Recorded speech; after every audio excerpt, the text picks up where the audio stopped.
Capítulo 27. De la obediencia.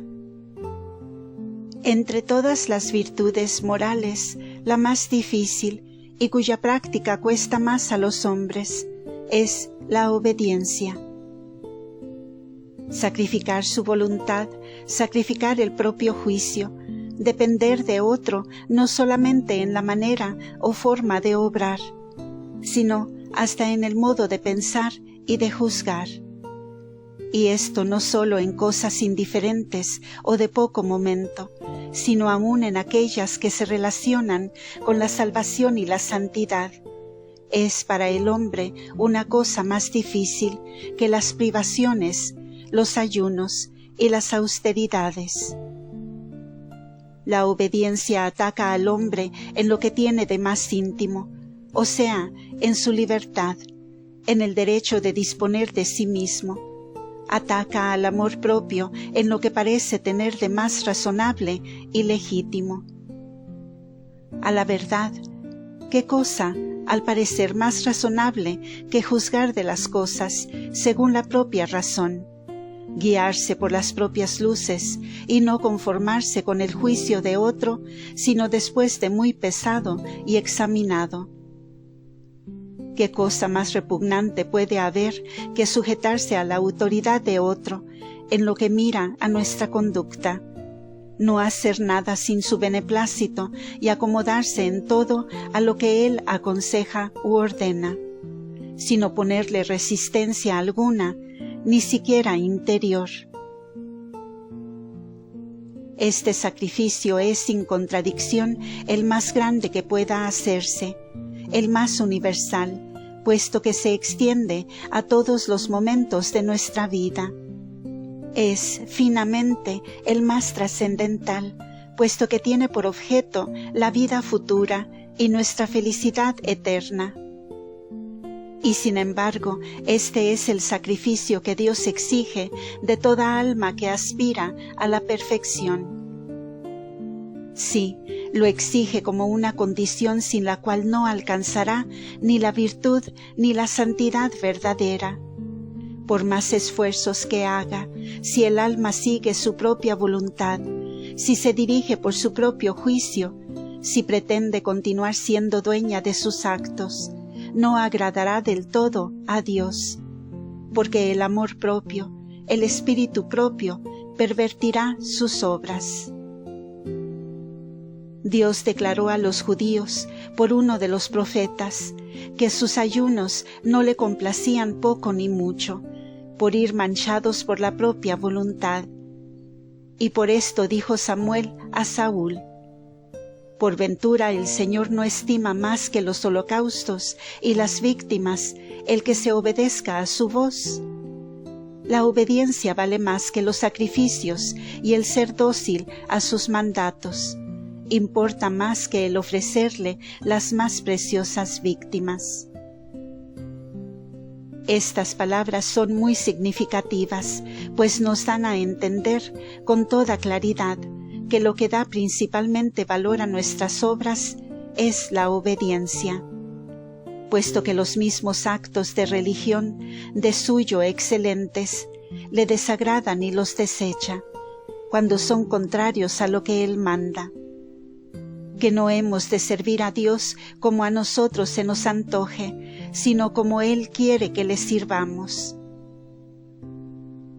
Dios exige, pues, esta virtud como la más agradable a sus ojos, y de la cual depende principalmente el mérito de las demás. Hablando en rigor, con las otras virtudes el hombre da a Dios todas sus cosas, pero no se da a sí mismo, puesto que reserva para sí lo que Dios más aprecia y exige de su criatura, ante todo y sobre todo. Mas por la obediencia se da el hombre a sí propio todo entero, porque nada reserva para sí aquel que inmola a Dios su misma libertad y quiere depender de Él en todas las cosas. Pero se dirá: para depender de Dios, ¿es acaso preciso obedecer al hombre? No basta y sobra que yo sea fiel a las inspiraciones de la gracia, por medio de la cual habla Dios a mi corazón.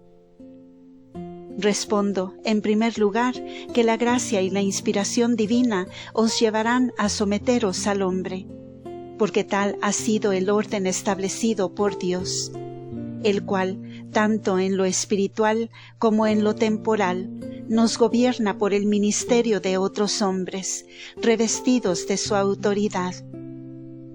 En segundo lugar, ¿quién no sabe que nada hay tan peligroso ni tan sujeto a ilusión como el constituirse juez de las inspiraciones divinas? Guiándonos por este criterio, es segurísimo que nos extraviaríamos, tomando por voluntad de Dios lo que sería puro antojo de nuestra fantasía, o quizás sugestiones del amor propio. Finalmente, tal disposición de espíritu supondría un orgullo refinado y una presunción incalificable, que Dios castigaría terriblemente, abandonando a su réprobo sentido a aquel que rehusara someterse a la autoridad que el mismo Dios ha instituido para guiarle. ¿Y por qué? Diréis tal vez, ¿por qué he de someterme yo a un hombre que después de todo puede equivocarse y extraviarme? El hombre al cual os sometéis tiene las veces de Dios, no podéis dudarlo. Está colocado por Dios para guiaros en los caminos de vuestra salvación. Si de buena fe os ponéis bajo su dirección con la mira de obedecer a Dios, debéis creer que Dios le iluminará y os dará por su boca las instrucciones que os sean necesarias. Debéis creer que el Señor no permitirá jamás que os extraviéis andando por el camino que Él mismo os ha trazado, puesto que está su providencia comprometida en preservaros de error. Además, partimos del supuesto de que el director espiritual o el legítimo superior, ni con sus palabras ni con su conducta, da motivo alguno razonable para sospechar ni de su fe, ni de su piedad, ni de sus costumbres, ni de su capacidad. En caso contrario, habría que abandonarlo. Pero cuando tengáis la seguridad moral de que es piadoso, discreto e ilustrado, debéis abandonaros enteramente a su dirección, sin temor de correr peligro alguno ni en lo tocante a vuestra salvación, ni tampoco en lo relativo a vuestra perfección. Dios no permitirá que se engañe en nada esencial, rectificará con su sabia providencia las pequeñas equivocaciones en que acaso caiga, de modo que no perjudiquen ni a Él ni a vos. Hay que tener, acerca de este particular, ideas bien claras y fijas, pues de lo contrario nos hallaríamos a cada paso envueltos en dudas, inquietudes y escrúpulos. Los fundamentos de la obediencia nada tendrían de sólidos y firmes, y nos sería imposible sostenernos en medio de las tentaciones y pruebas, en las cuales quiere Dios que sacrifiquemos y sometamos enteramente nuestro juicio al del director espiritual o superior.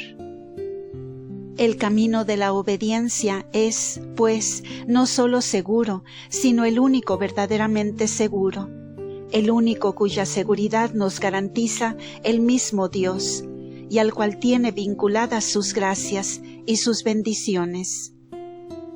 Andando por él tiene el alma certeza absoluta de no extraviarse, porque a cada paso que dé puede tranquilizarse diciéndose a sí misma: yo no obro por mi capricho, yo no sigo mi propia voluntad, yo no me gobierno por mis decisiones, Dios es el que decide, el que me gobierna por medio de aquel que es, para mí, su representante. Estoy más seguro de hacer la voluntad de Dios siguiendo la obediencia, que si Dios mismo me hubiese hablado, porque yo pudiera engañarme y tomar por voz de Dios las sugestiones del demonio o de mi imaginación, mientras que es moralmente imposible que yo me engañe, tomando como ordenado por Dios lo que me prescribe la obediencia. Qué paz tan grande y cuánta tranquilidad no infunde en el alma semejante seguridad. Este modo de proceder, como ya dijimos antes, comunica incomparable mérito a las cosas más pequeñas, hechas por el motivo formal de la obediencia, porque aún en las cosas mismas se encuentra algo realmente grande, a saber, el sacrificio de la propia voluntad. Donde quiera no se interponga de por medio nuestra propia voluntad, Dios ve la suya, y allí donde ve la suya, ¿podrá haber nada que no le sea sumamente agradable? Esta es también la senda que nos conduce al propio anonadamiento, por la cual se llega a adorar a Dios en espíritu y en verdad, y al perfecto holocausto de nosotros mismos. En efecto, ¿qué le queda al hombre después que ha renunciado a su juicio y voluntad para conformarla con la de su superior? ¿Qué reserva para sí? Nada, todo queda sacrificado, todo queda inmolado. Dios lo posee todo, porque posee la libertad de su criatura, y dispone de ella como de un bien propio. El mérito de obedecer al hombre en cuanto es representante de Dios es tan grande que sobrepuja al de obedecer al mismo Dios en persona, porque si yo viese a Dios, si Él me intimase inmediatamente su voluntad, no tendría el mérito de la fe, y no me costaría nada sin duda el someter mi juicio y mi voluntad a la de Dios. Además, el ejercicio de la obediencia encierra en sí, de un modo eminente, la práctica de todas las demás virtudes, nos vuelve invencibles al demonio, nos eleva por encima de todas las tentaciones y de todas las pruebas, y atrae sobre nosotros las gracias del cielo. Dios no rehúsa nada a un alma obediente, se complace en ella y la colma de sus más preciosos dones. La obediencia es, por consiguiente, el camino abreviado de la perfección. Aficionémonos a ella de una manera especial. No despreciemos nada de lo que ella nos prescribe. Guardémonos mucho de discutir, y menos aún reprobar interiormente lo que nos manda la santa obediencia. No pretendamos jamás traer la voluntad del superior a la nuestra, porque como nota San Bernardo, quien quiera que descubierta o mañosamente procura que su padre espiritual le ordene lo que él quiere, él mismo se engaña si se tiene y alaba de obediente con vana lisonja, porque en aquello no obedece él al prelado, sino el prelado a él.